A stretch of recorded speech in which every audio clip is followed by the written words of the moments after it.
दोस्तों, जीवन में कई बार बहुत सारे लोग जल्दबाजी में बगैर सोचे समझे कुछ ऐसे फैसले ले लेते हैं जिसका पछतावा उन्हें पूरी जिंदगी होता है।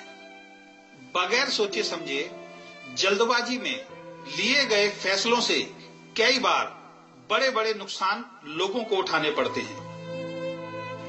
एक कहानी के माध्यम से आपको मैं ये समझाने की कोशिश करूंगा। एक बार एक गांव में एक किसान अपनी पत्नी के साथ रहता था। वैसे तो उनके पास सब कुछ था, लेकिन सिर्फ एक बात की कमी थी, उनके कोई संतान नहीं थी। और इस बात का दुख उन दोनों को हमेशा रहता था। वो दोनों हमेशा लोगों की भलाई के लिए काम करते थे, कभी भी किसी के बारे में गलत नहीं सोचते थे। रोज मंदिर जाकर भगवान से एक ही आशीर्वाद मांगते थे कि हमारी झोली भी एक संतान से भर दे। एक दिन सुबह जब वो मंदिर से पूजा करके घर वापस आ रहे थे तो रास्ते में उन्होंने एक नेवले को जख्मी हालत में देखा। शायद कोई बैलगाड़ी उसके ऊपर से गुजर गई थी, उसके बहुत चोट लगी थी। उस नेवले पर उन दोनों को बहुत दया आ गई और उस नेवले को उठाकर वो अपने घर पर ले आए। उसके जख्मों पर दवाई लगाई और रोज उसकी देखभाल करने लगे। धीरे धीरे नेवला सही होने लगा। वो नेवला उन दोनों से इतना घुल गया था कि वो उन्हीं के साथ रहता था। वो उस नेवले को एक बच्चे की तरह प्यार करते थे। कुछ महीनों के बाद किसान को पता लगा कि उसकी पत्नी गर्भवती हो गई है। सबने यही कहा कि इस नेवले की देखभाल करने के कारण ईश्वर ने आपके ऊपर कृपा की है। धीरे धीरे समय बीत गया। 9 महीनों बाद उनके घर में एक सुंदर लड़के का जन्म हुआ। दोनों बहुत खुश थे।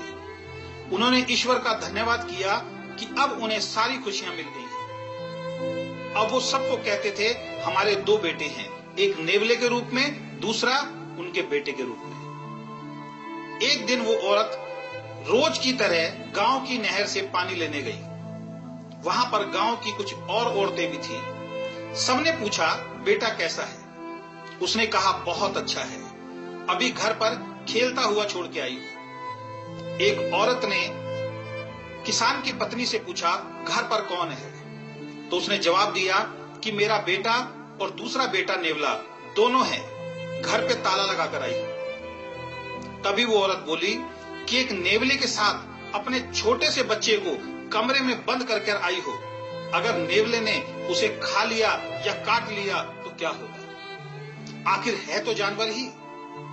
साथ ही 2-3 औरतों ने भी उसकी बातों का समर्थन कर दिया। किसान की पत्नी को उनकी बातों में दम लगा।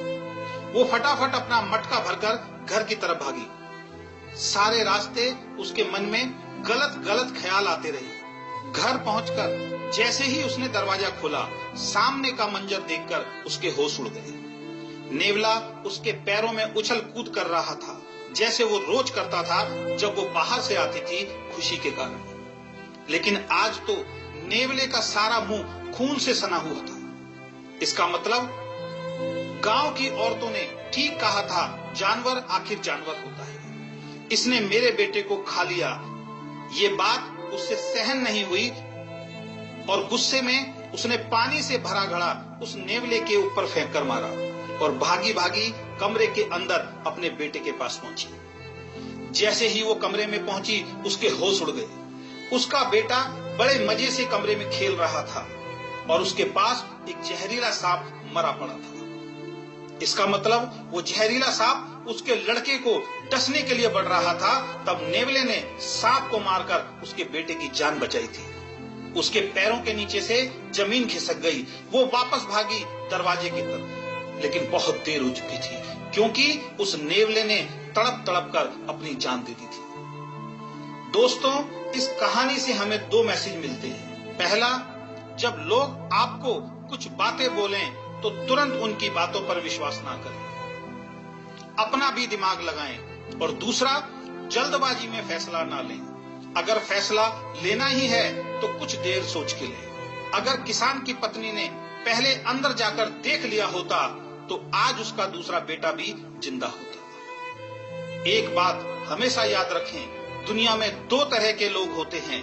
पहले वो जो पहले कोई काम करते हैं और बाद में सोचते हैं, और दूसरे जो पहले सोचते हैं और बाद में काम करते हैं। और जो पहले सोचते हैं और सोच समझकर काम करते हैं वही जीवन में सफल होते हैं। इसलिए किसी ने कहा है, 1 मिनट में जीवन नहीं बदलता, लेकिन 1 मिनट सोचकर लिए गए फैसले से पूरा जीवन बदल जाता है। तो मेरी आप सभी लोगों से यही रिक्वेस्ट है, जीवन में कभी भी कुछ निर्णय लेना पड़े, कुछ फैसला लेना पड़े, तो बहुत आराम से सोच समझने के बाद ही उस काम के लिए फैसला करें। धन्यवाद।